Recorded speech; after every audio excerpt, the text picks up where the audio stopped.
Final గా శేఖర్ కమ్ముల గారిది Kubera movie అయితే రిలీజ్ అయిపోయింది. ఆ మూవీ పాజిటివ్స్ ఏంటి, నెగిటివ్స్ ఏంటి, పర్ఫార్మెన్సెస్ అవన్నీ చూసుకునే ముందు మన ఫిల్మీ బౌల్ ఛానల్ ని లైక్ చేయండి, షేర్ చేయండి, సబ్స్క్రైబ్ చేసుకోండి. Hello movie lovers, Sekhar Kammula direction లో వచ్చిన కుబేరా ఒక్క మాటలో చెప్పాలంటే బ్లాక్ బస్టర్ బొమ్మ. ధనుష్, నాగార్జున, రష్మిక మందన కాంబోతో పాన్ ఇండియా స్టైల్లో తెరకెక్కిన ఈ సినిమా ఆడియన్స్ ని ఫుల్ ఎంగేజ్ చేస్తుంది. స్టోరీలో బిచ్చగాడు, కోటీశ్వరుడు, మిడిల్ క్లాస్ ఆఫీసర్ మధ్య క్లాష్ అయితే సూపర్ ఇంట్రెస్టింగ్ గా ఉంది. సమాజంలో డబ్బు, పవర్, డామినేషన్ ని చూపిస్తూ కథని నడిపిన తీరు చాలా బాగుంది. ధనుష్ నటన అద్భుతం. బిచ్చగాడి పాత్రలో నేషనల్ అవార్డు లెవెల్ పర్ఫార్మెన్స్ అయితే ఇచ్చాడు.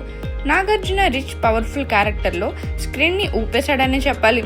రష్మిక కెరియర్ లో బెస్ట్ రోల్ అని చెప్పొచ్చు. ఎమోషనల్ సీన్స్ లో ఆకట్టుకుంది. దలీప్ తాహిల్ సపోర్టింగ్ రోల్స్ కూడా చాలా బాగా సపోర్ట్ చేశారు. దేవిశ్రీ ప్రసాద్ బీజిఎం సినిమాకి ప్రాణం పోసింది. ఎమోషనల్ సీన్స్ లో goose bumps guarantee.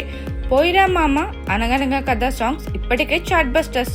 Niket Bommireddy cinematography, Thota Tharani production design visuals ని నెక్స్ట్ లెవెల్ కి తీసుకెళ్లాయి. ఫస్ట్ హాఫ్ ర్యాంప్ లా సాగితే సెకండ్ హాఫ్ లో కొన్ని ల్యాగ్ ఉన్నా గానీ క్లైమాక్స్ లో లాస్ట్ 15 minutes డ్రామా అన్ని కవర్ చేస్తుంది. సొసైటీలో రిచ్ వర్సెస్ పూర్ కాన్సెప్ట్ ని థ్రిల్లింగ్ గా చూపించిన ఈ మూవీ బాక్స్ ఆఫీస్ దగ్గర సాలిడ్ హిట్ అయ్యే ఛాన్స్ అయితే ఉంది. థియేటర్లో అయితే అస్సలు మిస్ కాకండి. ఈ మూవీకి మా ఫిల్మ్ రేటింగ్ వచ్చేసి 3.5/5.